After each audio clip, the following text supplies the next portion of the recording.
everybody, and welcome to 6 Degrees of Associations. We are back with a great episode. Lucas, you and I have talked about this multiple times. I think we're on episode 41 or 42 now, and yet we still haven't covered a topic in the same way across all of our varying. And I'm kind of excited about the way in which we'll be talking about technology today. So with that, I'd like to introduce our guest, Moira Edwards with Ellipsis Partners, president of Ellipsis Partners. Thank you so much for joining us today. Thank you for having me. I'm delighted to be here. Absolutely. I hope I didn't butcher the name. We had a fun conversation earlier about the Irish pronunciation, the Scottish pronunciation. So everyone's just going to have to forgive me in my my Americanized version of everything. So even though the name Aaron should lead you to believe I could speak in an Irish accent, it's not going to happen. But welcome today. So I mentioned that we're going to talk about technology and digital transformation, but what I loved in a little bit of the conversation we had leading up to this is you gave me a way to think about digital transformation in a way that I wasn't thinking about it before. So I'd love maybe to just even kick off the conversation around what Ellipsis Partners does and how do you as Ellipsis Partners or as Moira view digital transformation right now? Sure. Thanks, Erin, and thanks, Lucas, for having me on.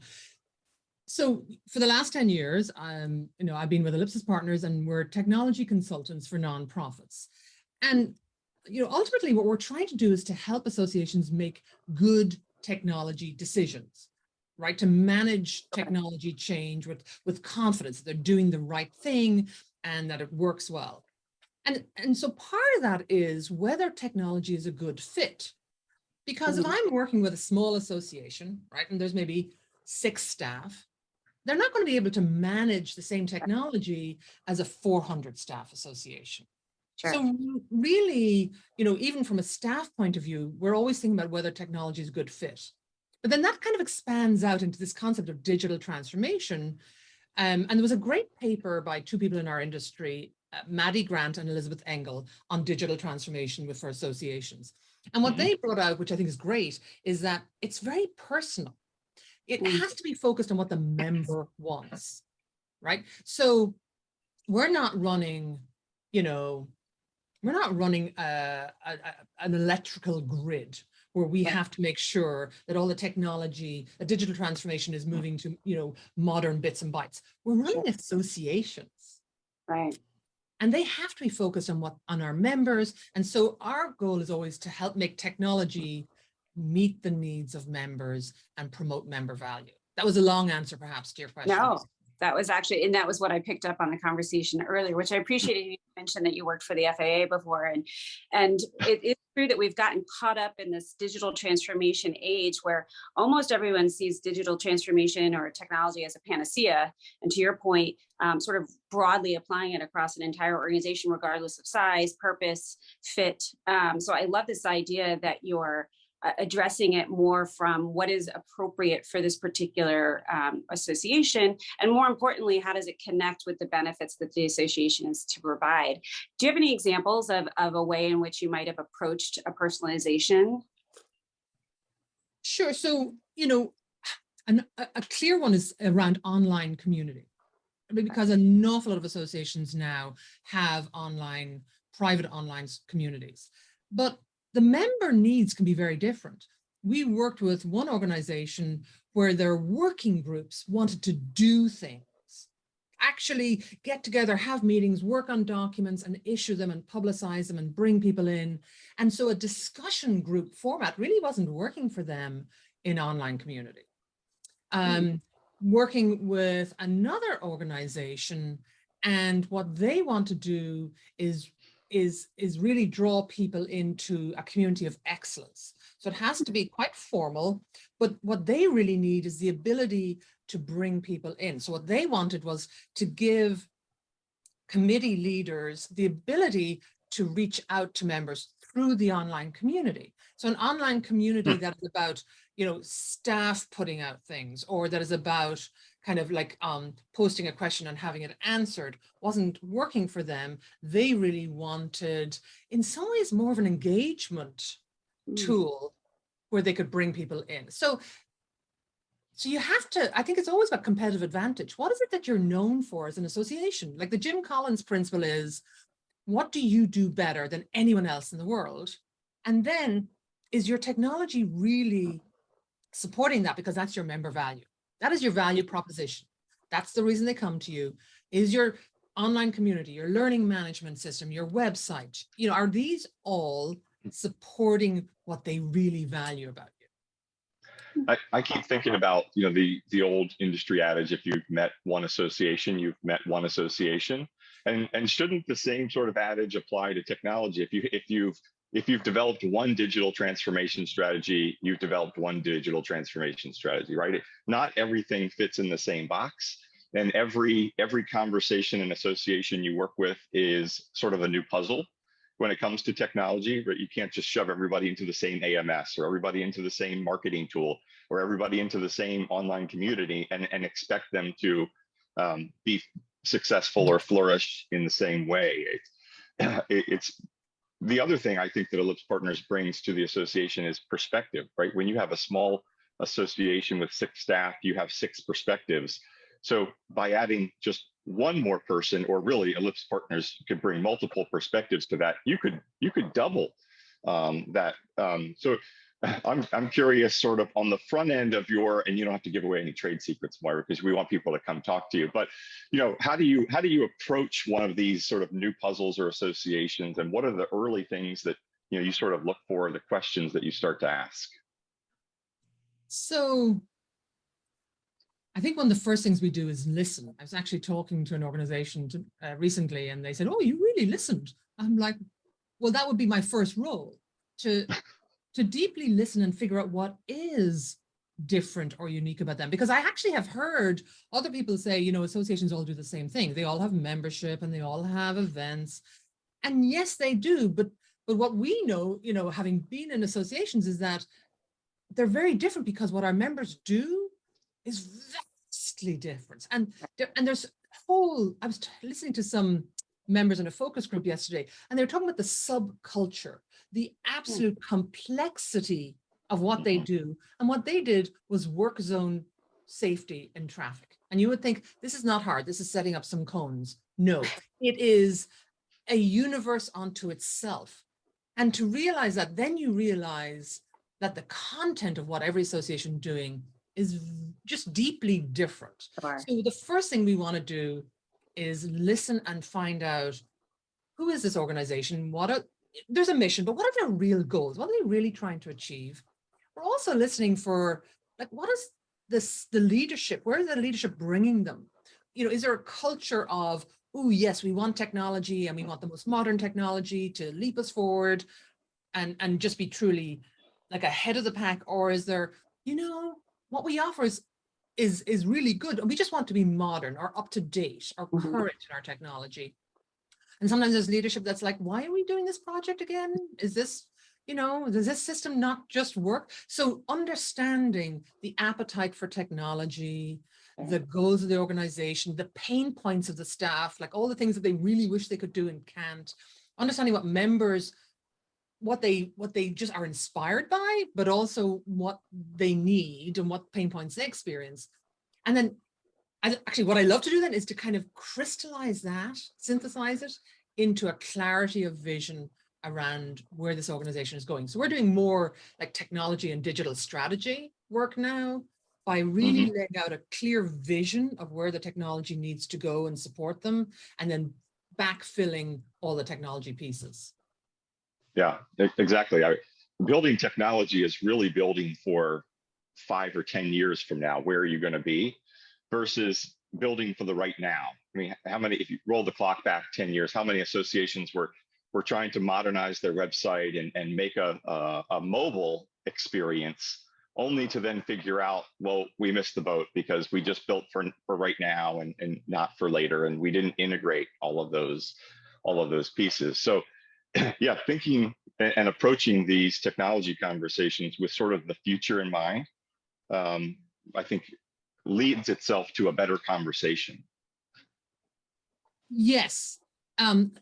Though sometimes larger associations can have CIOs who are very future focused and want to capitalize on the most recent gadgets. And I realize I'm not terribly a gadget person. So what I want to do is, we think of sometimes of technology like buying children's shoes, right? You want it to fit now, you want it to fit for the growth you know is going to happen, but if you buy it too big, you may well trip yourself up. So we've seen small organizations that over purchase because they don't have the capacity to really manage and utilize all of the fancy things that come in a system. So what I'd love to do is to give them a really strong foundation. And in this day and age, you know, it's all integration. So something that's really extensible through integration, but it works now and they can implement it and manage it and then plug in a better email marketing tool in the future and plug in a more, you know, a bigger LMS that does more different types of content, right? You know, so expand when they're ready for it and when it's clear, rather than kind of going, oh, 10 years in the future, we may want to do subscriptions, but I have no idea what that's going to look like. And that ends up actually tripping you up in just putting in place what you absolutely need right now. So I love that. Yeah, I like that because it really does, you know, the other phrase I'll use is garbage in, garbage out, right? So everyone says, oh, you know, we need a CRM. And it's like, okay, yes, sure. That's a piece of technology. It might modernize us. It might get us to a good place. But if no one's actually going to use it, it becomes a piece of technology that we've purchased for no productivity or no efficiency and ultimately ends up dragging down the system. So I love that. We are running close on time, and I know I want to get to a topic that's really important to you. Speaking of personalization, so you champion a group called, is it Association for Women Technology Champions? AWTC, Association of Women Technology Champions. I'm one of the people that got together initially to help found it. Actually, what's interesting, so we were women in technology and we had a seat at the table. We were all involved in technology initiatives, but what we didn't have was a seat in the golf cart.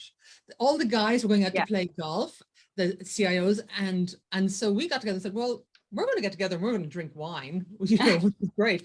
And so when we did that for a couple of years, we thought, this is so much fun and so kind of educational and is such a support to us in our careers. We need to expand this. And AWTC was born to really expand that network of knowledge and context and support to women across the association community. And it's really for anyone who makes a technology decision. So it's anyone, right? So that's pretty cool. I love that saying where we have a seat at the table, but not in the golf cart. That's great. I've not heard that before. I made it up yesterday, so thank you. Oh. Well done. Actually, so smart. Yeah, that's very true. And so I may have to steal that. Yeah, right. I'm wondering, so in that type of organization, and in speaking about how you're looking at personalizing technology and digital transformation for other organizations, is that some of the work that you all are doing together is to sort of explore, hey, what is the, as Lucas said, sort of the 5 years out, 10 years out, and how are we balancing that with what is the right now? Well, you know, absolutely. AWTC just joined with ASAE to do an event on the metaverse for associations. So what we want to do is educate people and expose them to what this whole metaverse idea is like and how associations might use it. So there's very much forward thinking, but there's also soft skills and kind of thinking about how you might, you know, develop yourself in your career. And then there's networking, because I think one of the biggest advantages I have, or the benefits from AWTC, is that I can call somebody up and ask them a stupid question, right? I can call somebody up and say, how does Salesforce do this? Or, you know, really, you know, how does that AMS work? And there are people who will tell me and won't, you know, consider me a total idiot, which is nice, right? And it's that safe space to ask those questions that we really want to create within AWTC. I also like the idea that this is a women-focused technology group, specifically because before the call, we talked a lot about digital transformation requires sort of a conversational connection with the members. And if the technology were only built by one demographic, wouldn't we have a skewed perspective on how that conversation should happen and how we should develop technology around it?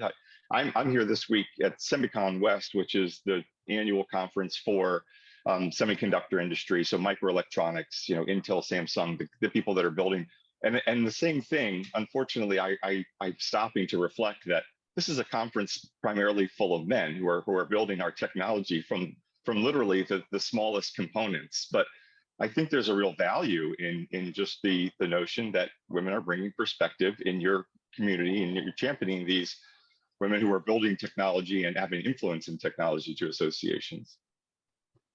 Absolutely, and it's a part of a wider, obviously, DEI Sure.